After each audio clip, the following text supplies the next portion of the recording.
Hi, you guys. Welcome to Movie Pain or Pleasure Podcast. It's just Melanie this time, and I'm not actually talking about a movie.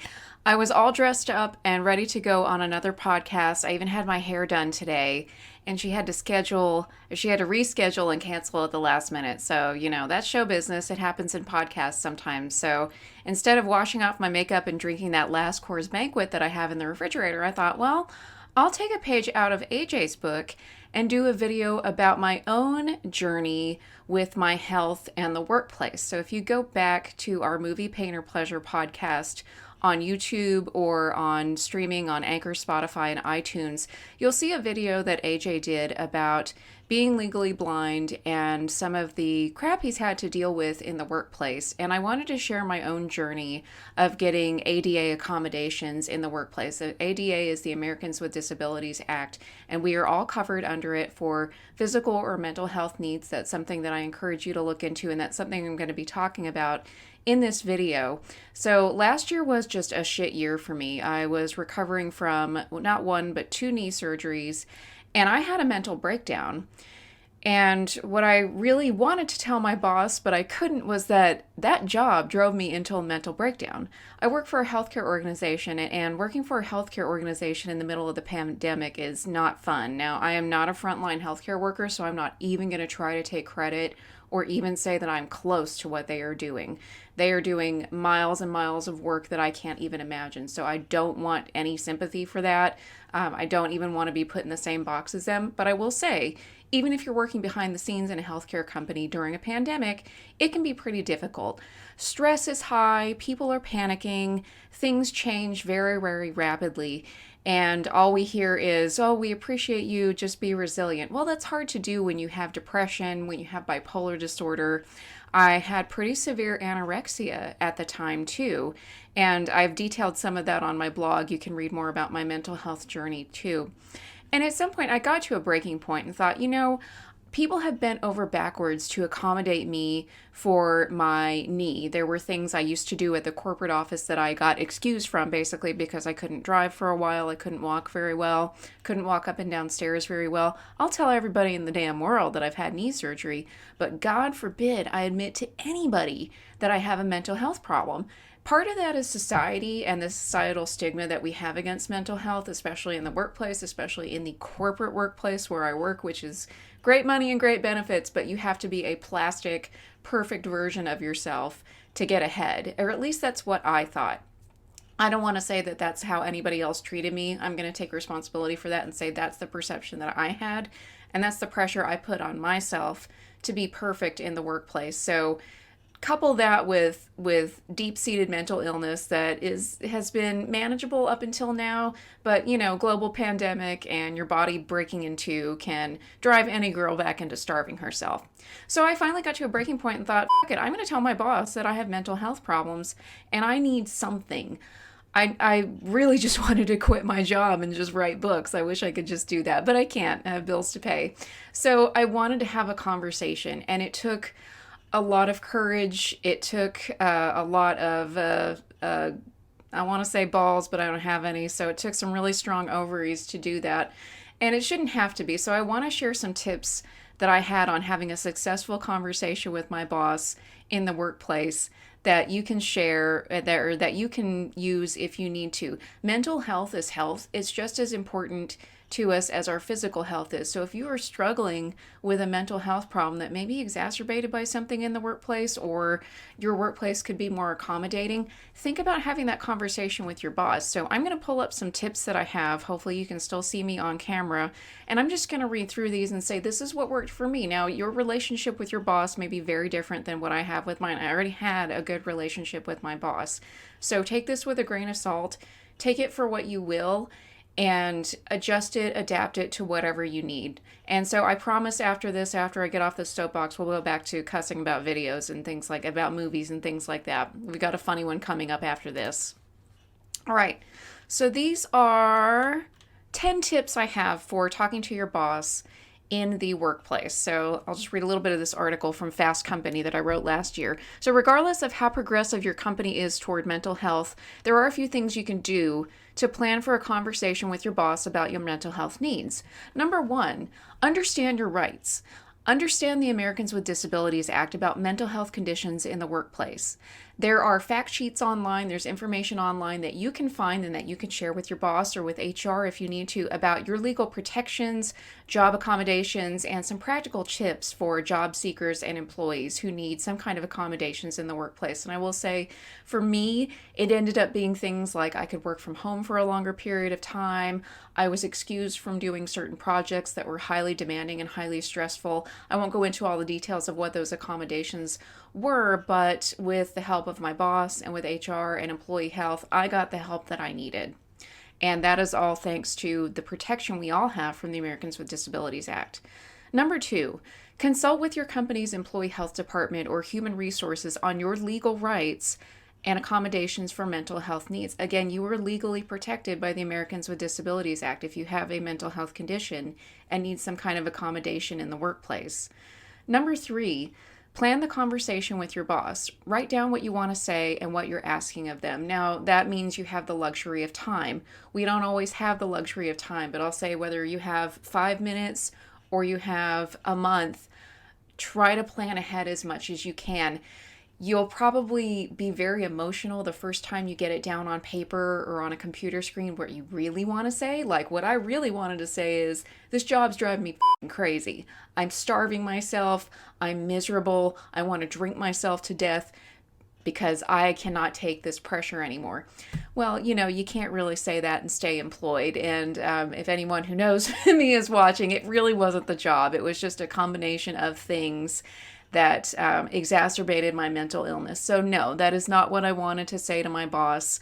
I got that out of my system, deleted it, and thought about what was really going on, because you want it to be a productive conversation. You don't want it to be a lot of finger pointing. You did this, you did that, she did this, he did that, or I did this, I did that. You want to talk about the facts of how you're feeling and some productive solutions. So plan the conversation, write it down, and that takes me to tip number 4, rehearse and refine your draft. I took out the emotional stuff, I stuck to the facts, I talked about, without going into detail of what my diagnoses are, how I was feeling, and some examples of when the pressure was really tough on me. The first draft will be a cathartic way to express your emotions, but you probably don't or need to share everything, especially if you want to keep your job and keep your relationship good with your boss. So think about what the topics that are need to know to help your boss improve your workplace well-being. Keep it professional. You don't need to tell your whole life story. You don't even have to tell what your diagnosis is. Just say what the problem is and say what kind of accommodations you think you need. And you don't even have to have that all figured out. They can also do that for you, and your healthcare providers will help you do that too. Number 5, only share what you are comfortable disclosing. You are not required to disclose medical conditions to your company. Mental illness or mental health condition, I say in air quotes, should suffice unless there are specific needs that require more explanation. I did divulge that I have an eating disorder, and for me, I needed to be able to have access to food. And so for me, working from home was easier because I didn't have to rely on, a few snacks or having to go out and buy something. I had all the food I needed access to right next to me, right in my kitchen. And as I was learning to refeed myself through recovering from anorexia, that really helped to be able to be in my own home and to eat as many meals and snacks as I needed to refuel my body. So number 6, if something specific upset or offended you, describe what happened with simple facts, what was said and what was done, not what you assumed the person was thinking or feeling because you don't know, but just what happened, what was done, how it made you feel, and if relevant, how it impacted your work. So here's an example. Quote, when Jimmy joked about how everyone should pop a Xanax to cope with stress, I felt like the real anxiety I'm experiencing isn't taken seriously. Now I'm reluctant to admit that when I'm stressed or upset with my coworkers, it's hard to connect with them. I knew somebody who had a Prozac salt lick as a joke prop on their desk, and I told my boss I found it offensive, and I don't think it's there anymore, and I know that person didn't mean any harm, but comments like that can wear you down after a while. Or, I work in healthcare. I heard somebody make a joke about how we all needed Xanax misters. And hell, maybe we do, but some of us really have to take anti-anxiety medications. I have to take some every day. So If you're going to make fun of medicine, let's make fun of chemotherapy. Let's make fun of insulin. Let's make fun of everybody if we're going to make fun of people with health conditions. Or maybe we don't, and we stop making fun of people with physical or mental health conditions. Maybe consider that. Although Xanax Misters was kind of funny. All right, number 7. Remind your boss and yourself of what you do well at work and what you would enjoy doing more of. Changing tasks to something that is a better fit for you and your interests and talents can lift the burden of workplace stress. You don't have to have a mental health condition to talk about that. That's anybody. And we're probably all doing things we don't really like and may need to have an opportunity to do something that's more suited to our interests and our needs. So again, depends on your workplace, depends on the situation. But think about that. That may be the cause of your workplace stress. Number 8, have the conversation face to face, even if it is a virtual call. My boss and I did our conversation over Microsoft Teams. Kind of like how I'm talking to you right now over camera, I had what I wanted to say on the screen in front of me. Sorry, I had to take a little drink of water there. But I had it on the screen and I read out what I wanted to say because I knew I would be nervous and I wanted to stay on topic too. I didn't want to ramble and go off on a rant. So have the conversation face to face and have it written down when you can. Even if you and your boss are comfortable with informal communication, this is a conversation you need to have in real time. So don't throw them off guard with an email at 4:45 p.m. on a Friday or send them an early morning text and, oh, by the way, I'm having a major depressive episode and I need to change my shift or I need to start coming in later or something like that. Don't blindside them with it. You need time to tell your story, and they need time to listen and ask questions and be prepared to answer questions. That was something I appreciated that my boss is, that she kind of sat back for a minute. And before she started jumping in with how we can fix it or getting defensive about anything, she just asked a few clarifying questions, really wanted to understand what I meant, where I was coming from, and together we could work out what to do next. And that brings me to number 9. Offer and ask for solutions. Your boss can't read your mind and won't always know what you need. Yeah, they're in a leadership position, but they're just people. I've been working with leaders for over 10 years, and I'll tell you, they're just people like you and me. They're not mind readers. They don't have all the solutions in the world. They're not always the smartest person in the room. You understand yourself better than anybody else does. So it's up to you. It is up to your boss to make sure your workplace is a safe, inclusive, inviting environment for you to work in, but it's also up to you to tell them what's going on, how you're feeling, and what you need. And number 10, ask for a follow-up action or conversation. So you could have this warm, fuzzy conversation and feel good about it, but then it could go nowhere. Maybe your boss thinks that just having the conversation is enough. And maybe for you, being able to kind of vent a little bit and just say it, maybe that is enough. But for a lot of people, it's not. We need some types of accommodation. So I'll go back to AJ's video. He couldn't just tell his boss, hey, I cannot see when it's dark outside. They needed to make a change in his work schedule. And that took some time and some red tape and some, you can listen to his journey if you go back to his episode called Blind Misfortune. So I won't go into all those details. But he had to ask for follow-ups and chase that. So it may be on you to ask for those follow-up conversations and actions. Remember, you can go to HR, you can go to employee health. If you really, really have to get desperate, go to the EEOC.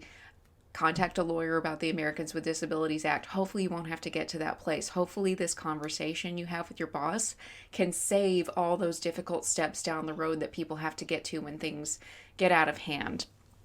So I'll close this out with this statement. As more companies embrace concepts of diversity, equity, and inclusion, their plans should incorporate ways to support employees with mental health conditions, not just physical disabilities. Everyone's mental health, regardless of whether they have a diagnosed condition or not, is important to their personal well-being and the well-being of the organization.